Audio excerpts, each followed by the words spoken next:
Well, hello, good evening, and welcome to the program. This is Daily Politics, live on Trust TV, your go-to platform for everything politics, policy, and governance.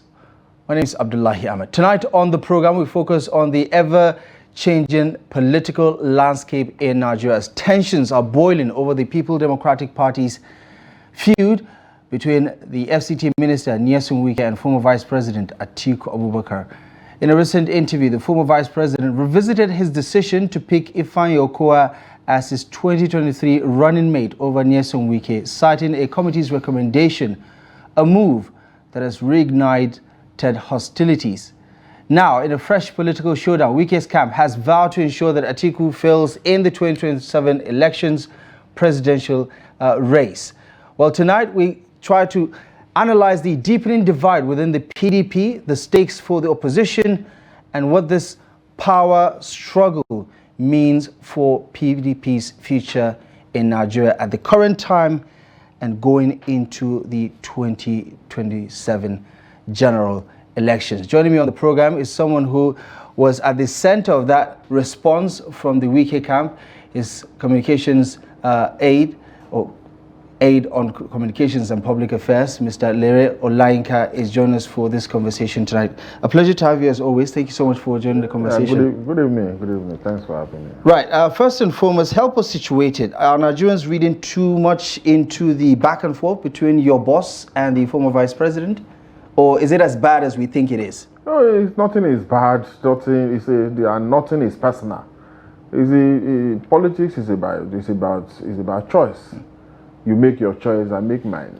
At some point, you make choice. You are likely to. At some point, you make choice that will not be negative to me, and I make a choice that can be negative to you. So, it is just a matter of choice.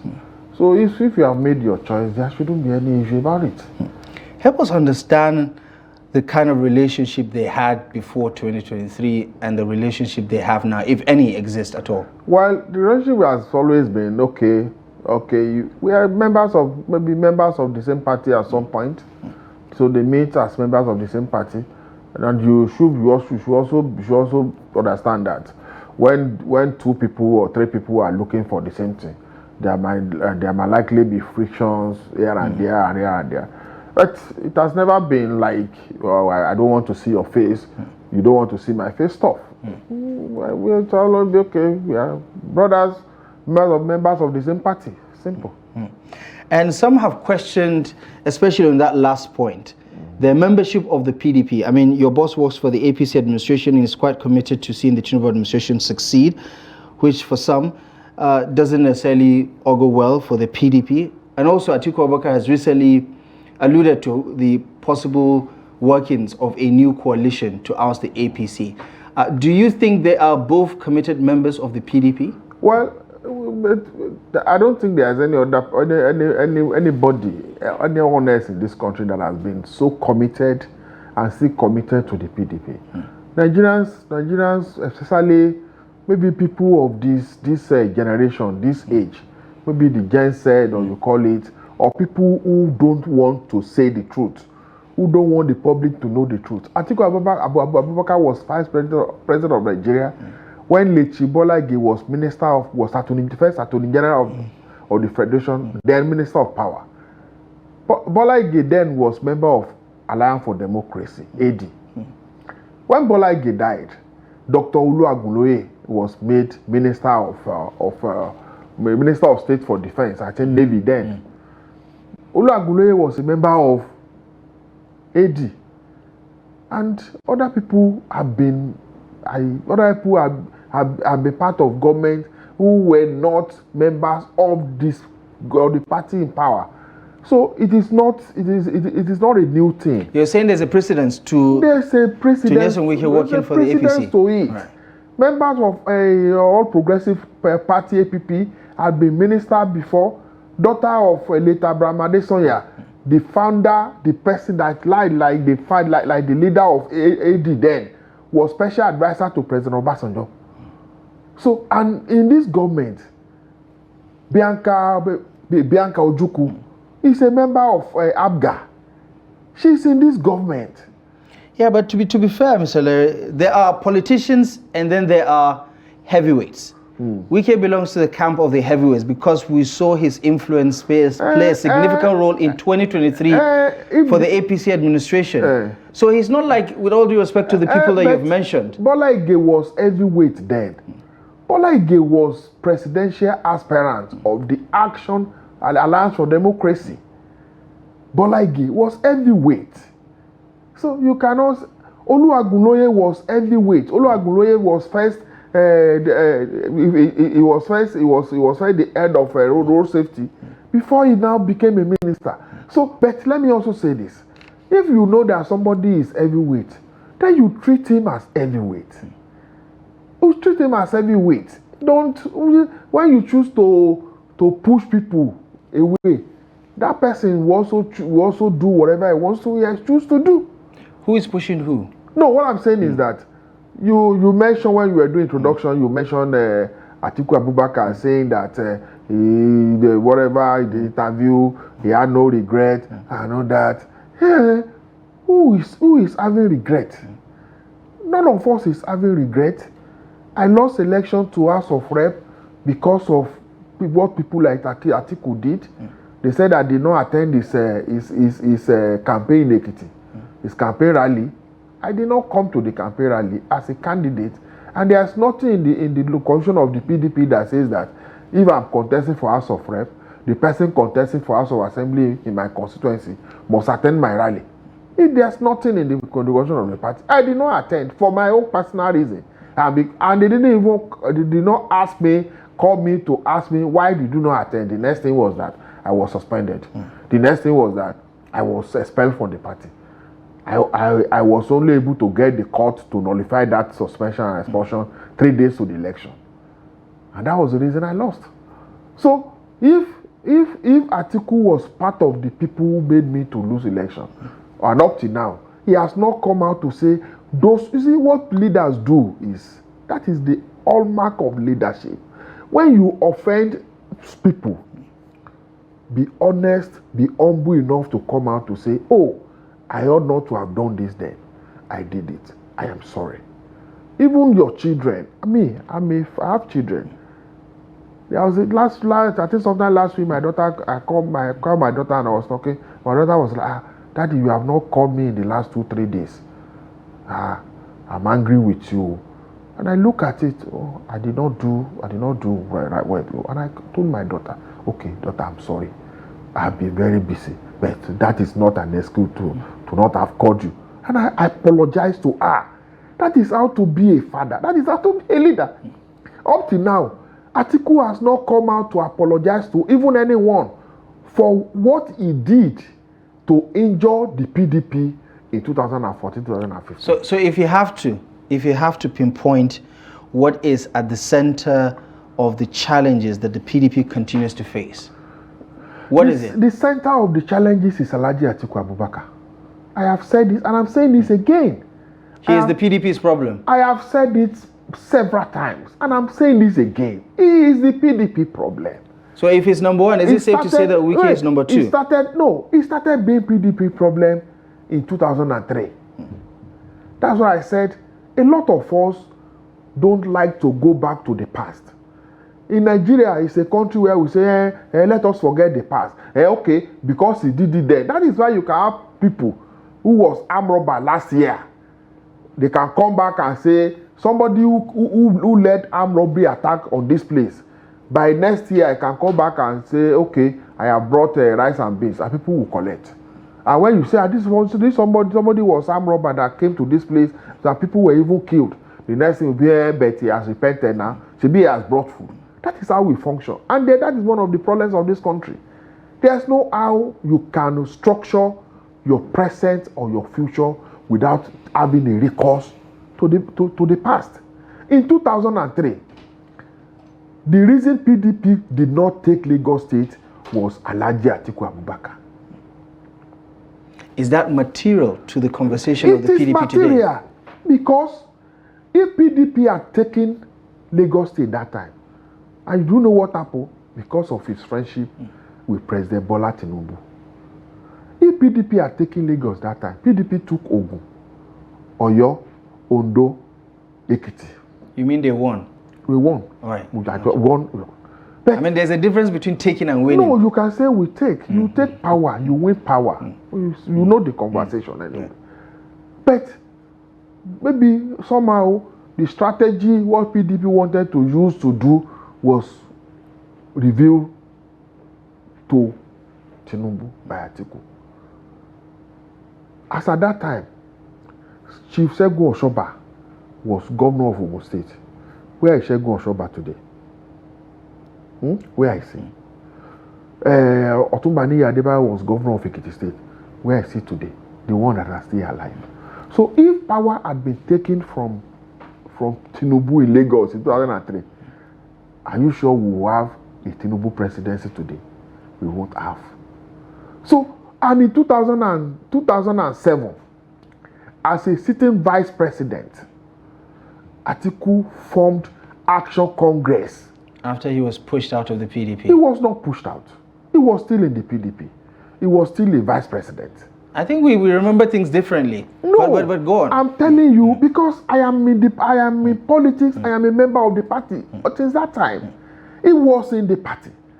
In 2003, are you okay? Are you aware of what Atiku what Atiku could have done to Obasanjo that time? Are you aware of how Obasanjo had to literally beg Atiku to get his second term ticket? If you are president and your vice president was so powerful, you made him so powerful because the vice president is as powerful as the president wants him to be. Abi?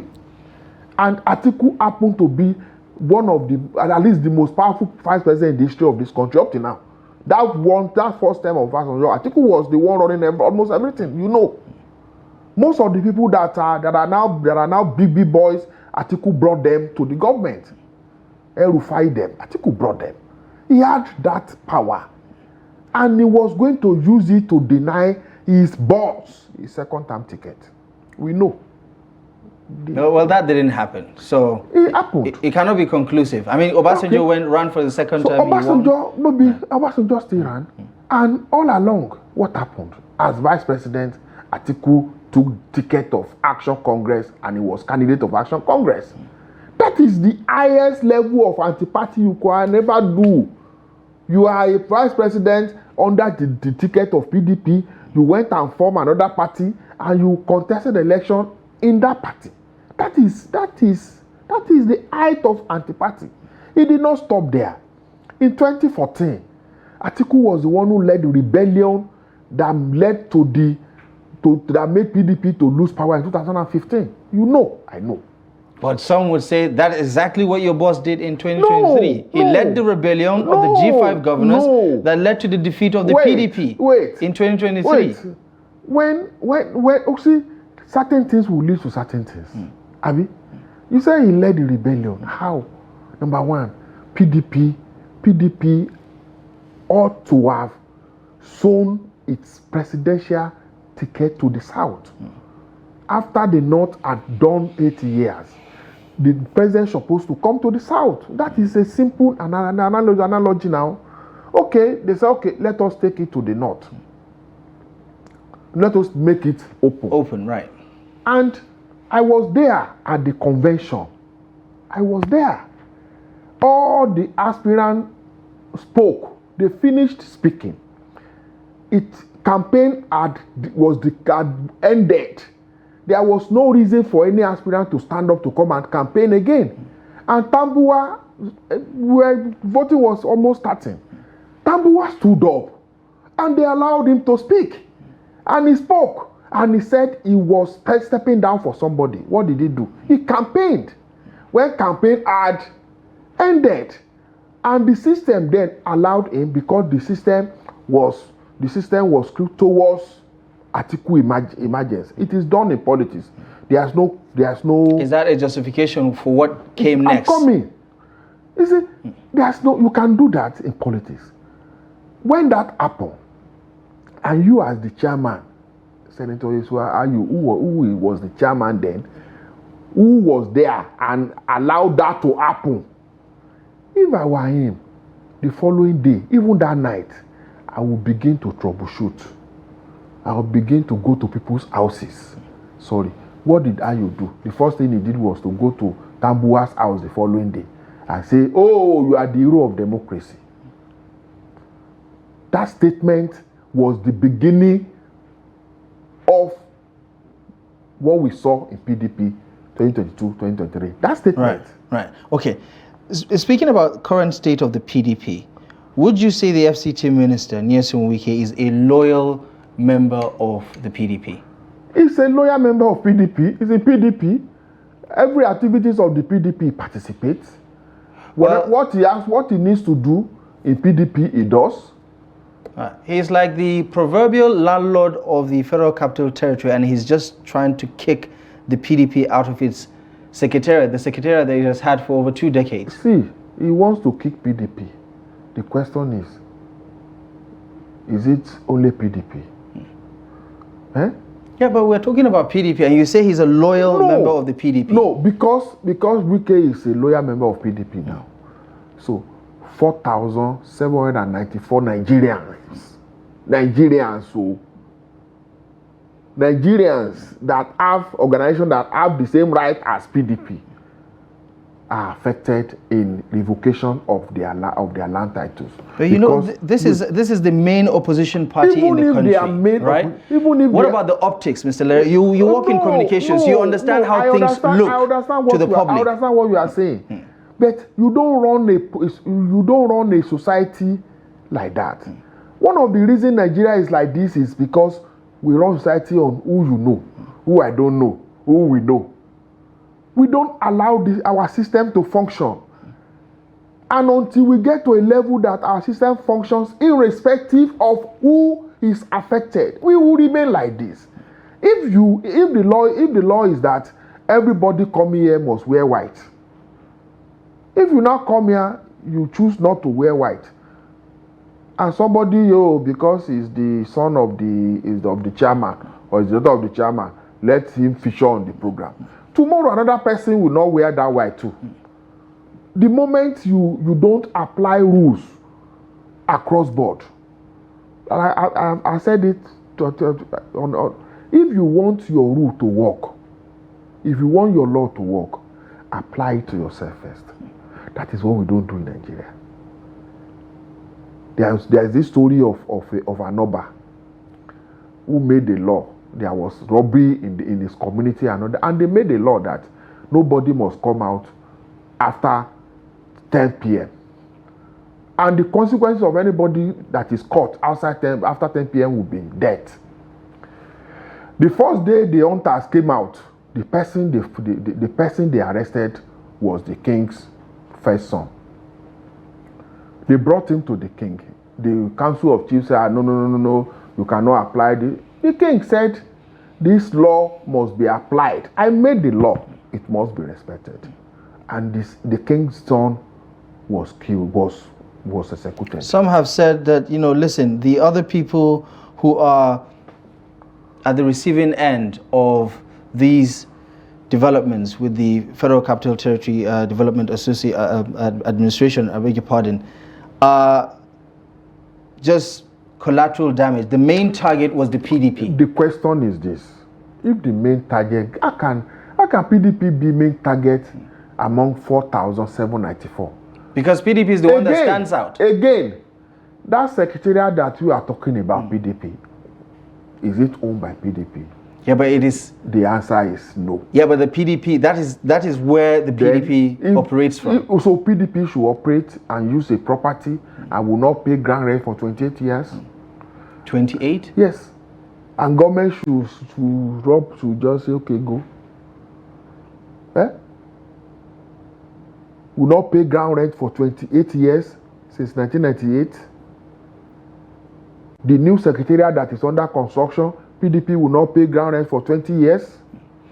So, so for those who think this is the FCT Minister's way of trying to threaten the party's operations because he's in charge of running the affairs of the federal capital, you think people are wrong for thinking that? It's also threatening the operation of INEC because INEC is among.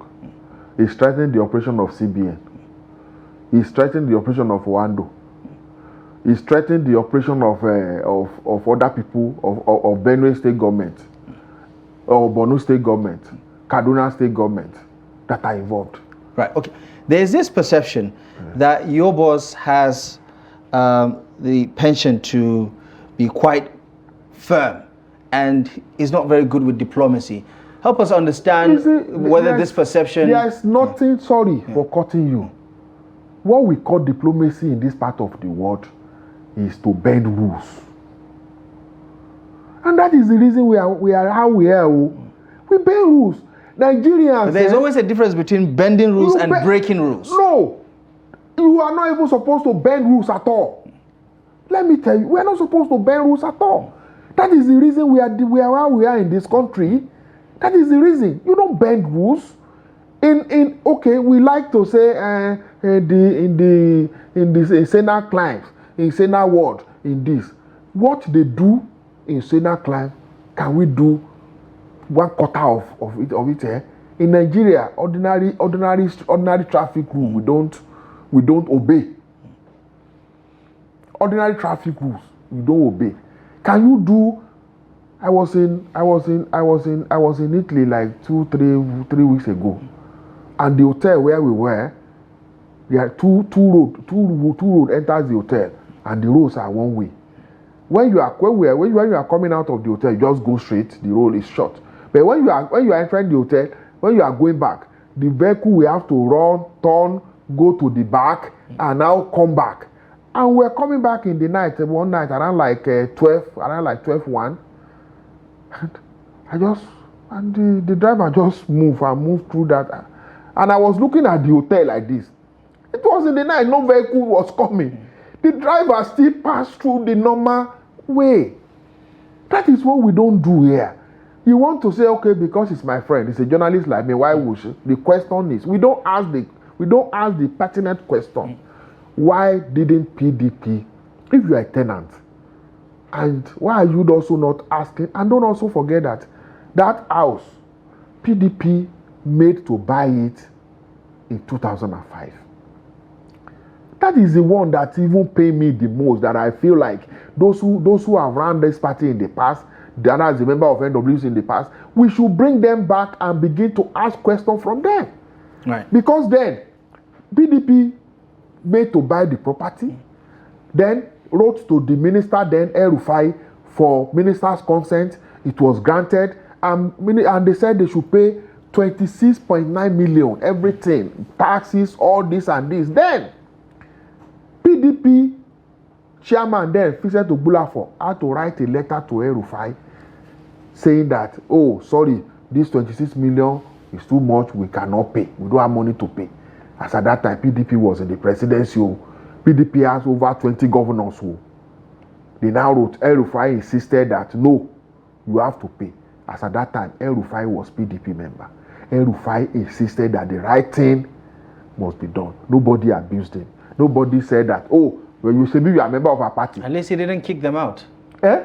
He didn't kick them out of the place. Wait, he said they should go and pay. Right. 26.9 million. PDP did not pay from 2005. Is the door closed in terms of negotiating this particular situation with the PDP? You see, it's not with the PDP. Don't let us... No, I'm just saying on this particular issue. Don't let us limit the conversation to PDP. 4,794 land titles were revoked. Out of that 4,794, only one belonged to PDP. Okay, so is the window closed for all the 4,000 plus people? As of today, those properties, 4,794, has been reverted. It is by law, they are reverted to the FCT.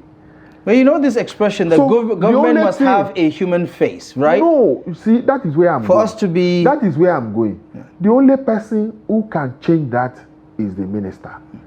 The land in FCT is vested. So he's the one that can now say, okay, because you have come you have appealed, you have said, okay, you have stated reason you did not pay, because you can also state genuine reason you did not pay. Abi, some say there could be some that have been paid, maybe paying it to wrong hands.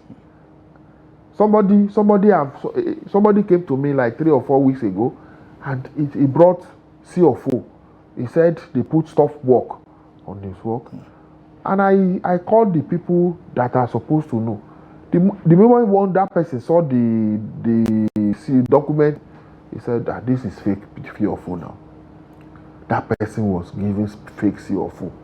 He collected and he has been carrying it about, thinking that he has land. Right. So if you now write letter of appeal to the minister, tell him, oh, you Kiniko, can you? It is the minister can decide to say, okay, I'm restating. Okay, go and pay penalty. Go and pay 1 million extra. Go and pay 20 million. Pay 10 million. That can still happen. But it will not happen in a situation whereby you are presenting everybody as if you are the only one that is involved. Right. It is not only you. Okay. Speaking of the recent development, your statement as part of a response with regards to the comments made by the former vice president in that podcast has generated quite the reaction from across party and political lines, generally speaking. And a lot of people think you owe the former vice president an apology because he didn't say anything disparaging about your boss, but your response was quite... I did not also say anything disparaging about him now. He said... You said he's lying. No. He said... and he lied now. About... He lied.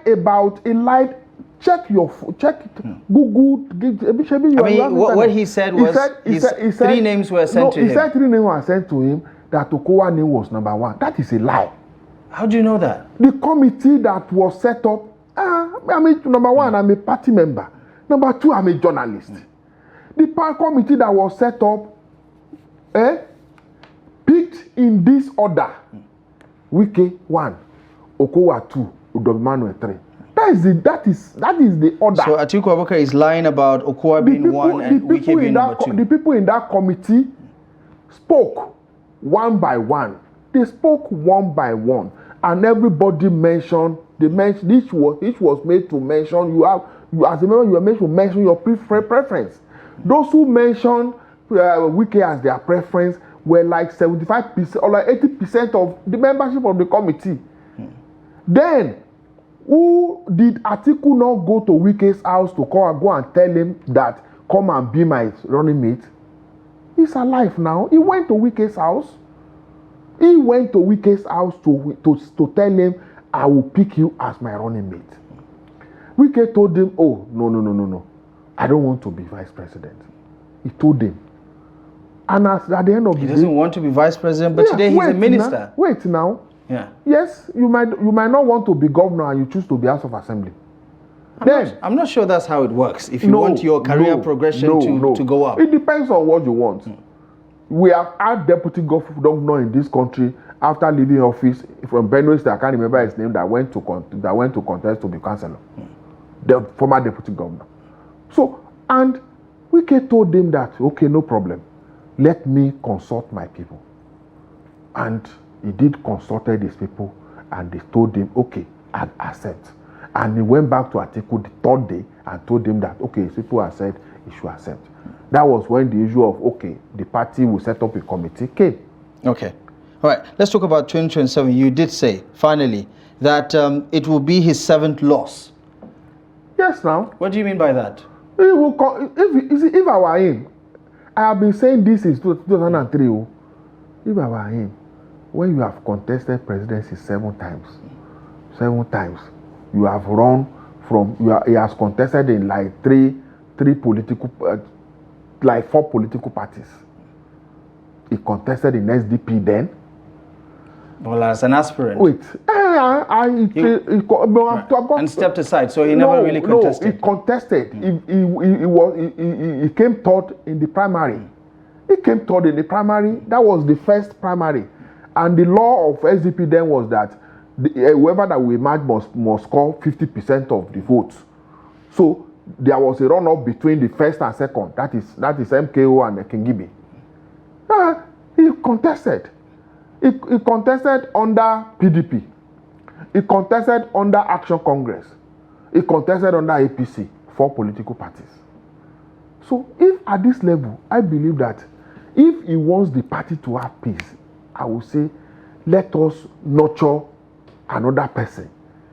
Okay. That is why, let me maybe finally, that is one of the reasons their coalition will not work. A coalition that is already, that you are looking at as a vehicle to contest, and you want others to come and join you, others who are also interested in contesting, it will not work. The only way some of these things can work is for Atiku to be a statesman and say, okay, let us bring somebody among you and I will support. Okay. If he had done that in 2002, PDP will be in power by now. Okay. Interesting times ahead with regards to the coalition, with regards to the fate of the PDP and so on and so forth. We'll keep tabs on it. The Senior Special Assistant on Public Communications and Social Media to the Federal Capital Territory Minister, Nyesom, Mr. Lere Olayinka. Thank you so much for joining us on Daily Politics this evening. I appreciate you very much for stopping by.